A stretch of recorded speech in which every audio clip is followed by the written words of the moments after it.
کہتے ہیں ہر کہانی میں ایک ہیرو ہوتا ہے، لیکن اصلی کہانی تب شروع ہوتی ہے جب برائی جنم لیتی ہے۔ دنیا بننے سے پہلے صرف دو چیزیں تھیں، روشنی اور اندھیرا۔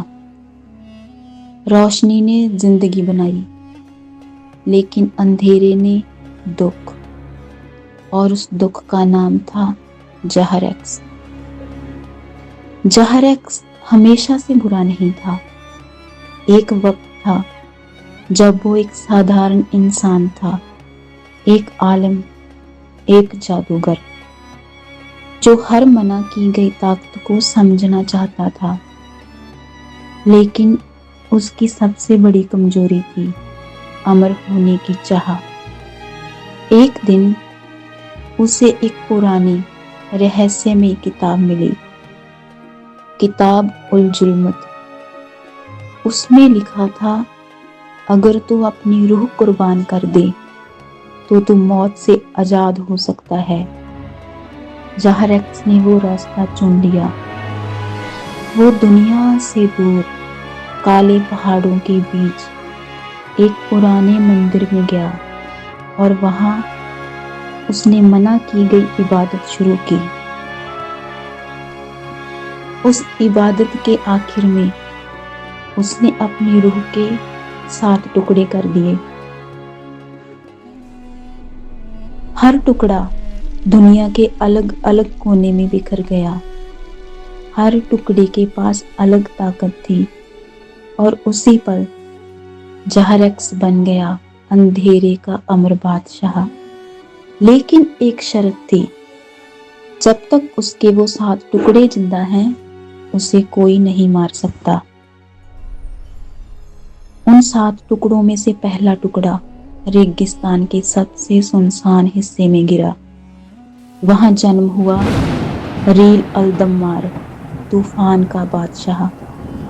وہ انسان نہیں تھا، جن بھی نہیں، وہ تھا ہوا کا زندہ روح، تباہی کا سایہ۔ جب وہ جاگا، اس کی پہلی سانس ہی ایک بھیانکر طوفان بن گئی۔ ایک پورا شہر پل بھر میں مٹی بن گیا۔ لوگ کہتے تھے، ریل الدمار کو دیکھنا موت کو دیکھنا ہے۔ ہوائیں صرف چلتی نہیں تھی، چینختی تھی، اور جہاں وہ گزرتا وہاں زندگی ختم ہو جاتی۔ لیکن جہاں اندھیرا بڑھتا ہے وہاں روشنی کبھی خاموش نہیں رہتی۔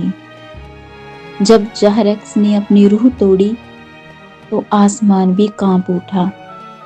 تب اللہ نے ایک فرشتہ بھیجا، روشنی سے بنا ہوا، پاک اور طاقتور۔ اس فرشتے کو بھیجا گیا انسانوں کی دنیا میں ایک بچے کے روپ میں۔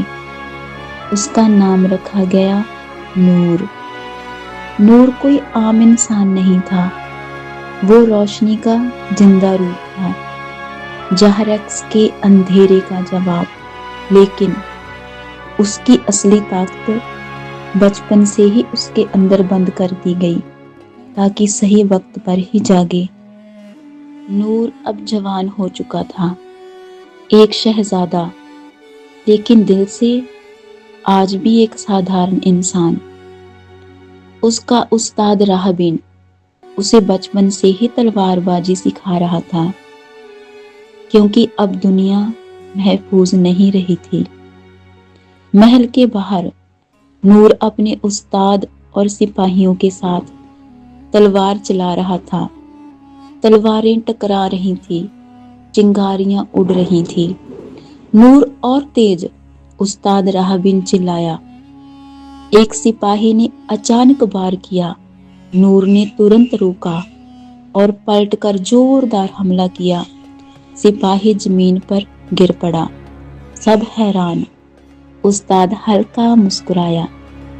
اب تو صرف شہزادہ نہیں رہا، نور مسکرا دیا، لیکن دل سے ابھی بھی خود کو عام ہی سمجھتا تھا۔ ہوائیں رک گئی، ہر آواز ختم، ایک عجیب سا سناٹا۔ استاد راہبین کی آنکھیں سکڑ گئی۔ وہ آ رہا ہے، نور نے پوچھا کون؟ تبھی دور ریگستان سے ایک کالا طوفان اٹھتا دکھا۔ آسمان کالا ہو گیا، ہوائیں چیخنے لگی، سپاہی ڈر کر پیچھے ہٹ گئے اور اس طوفان کے اندر سے ایک ڈراؤنی آواز گونجی، نور! ریل الدمار واپس آ چکا تھا۔ میں بھاگوں گا نہیں، وہ آگے بڑھا، لیکن جیسے ہی وہ پاس پہنچا، ہوا نے اسے اٹھا کر زمین پر پٹک دیا۔ تلوار دور جا گری، اس کی سانس رکنے لگی۔ طوفان اسے جکڑ چکا تھا، کوئی کچھ نہیں کر پا رہا تھا، سب کچھ ختم لگ رہا تھا۔ نور کے اندر کچھ جاگا، ایک روشنی جو بچپن سے اس کے اندر قید تھی۔ اس کے ہاتھ چمکنے لگے، زمین کانپ اٹھی، اور جیسے ہی اس نے پوری طاقت سے سانس لی، ایک زبردست روشنی کا دھماکہ ہوا، طوفان ٹوٹ گیا، ریل الدمار کی چیخ گونجی اور وہ بکھر کر غائب ہو گیا۔ نور زمین پر بیٹھا تھا۔ میں نے یہ کیسے کیا؟ استاد چپ تھا، لیکن اس کی آنکھوں میں ڈر تھا، کیونکہ سچ یہ تھا، ریل الدمار مرا نہیں تھا، وہ صرف جہریکس کی روح کا ایک ٹکڑا تھا۔ دور پہاڑی پر ایک لڑکی کھڑی تھی، وہ سب دیکھ رہی تھی، ہلکی مسکرائی۔ آخر نور جاگ گیا۔ اس کے ہاتھوں میں ایک نیلا چمکتا پتھر تھا۔ اب اصلی کھیل شروع ہوگا، اور وہ ہوا میں غائب ہو گئی۔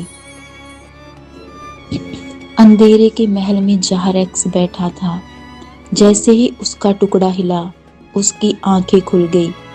وہ آ گیا، ایک ٹکڑا ہلا ہے، لیکن میں ابھی بھی پورا زندہ ہوں۔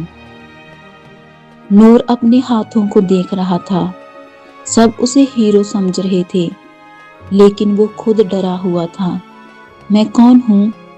استاد راہبین اسے دیکھ رہا تھا، جیسے سچ جانتا ہو، لیکن کہہ نہیں رہا۔ ایک اڑتا ہوا قالین آسمان سے اترتا ہے، جیسے قسمت اسے بلا رہی ہو۔ نور محل میں جاتا ہے، ملکہ زرین اسے گلے لگاتی ہیں۔ مجھے پتا تھا تو جائے گا۔ سلطان فرید کہتے ہیں تو عام نہیں، تو روشنی ہے۔ استاد راہبین آگے بڑھتا ہے اور اسے ایک چمکتی تلوار دیتا ہے۔ یہ نور سیف ہے، صرف تیرے لیے۔ جیسے ہی نور اسے چھوتا ہے، تلوار چمک اٹھتی ہے۔ سب سمجھ جاتے ہیں یہ اس کی اصلی طاقت ہے۔ قالین بولا، اگر تمہیں سچ جاننا ہے تو میرے ساتھ چل۔ نور رکا اور پیچھے مڑ کر محل کو دیکھنے لگا، اور پھر وہ قالین پر بیٹھ گیا، اور قالین نور کو لے کر ہوا میں اڑنے لگا۔ اب نور نئے سفر پر نکل چکا ہے۔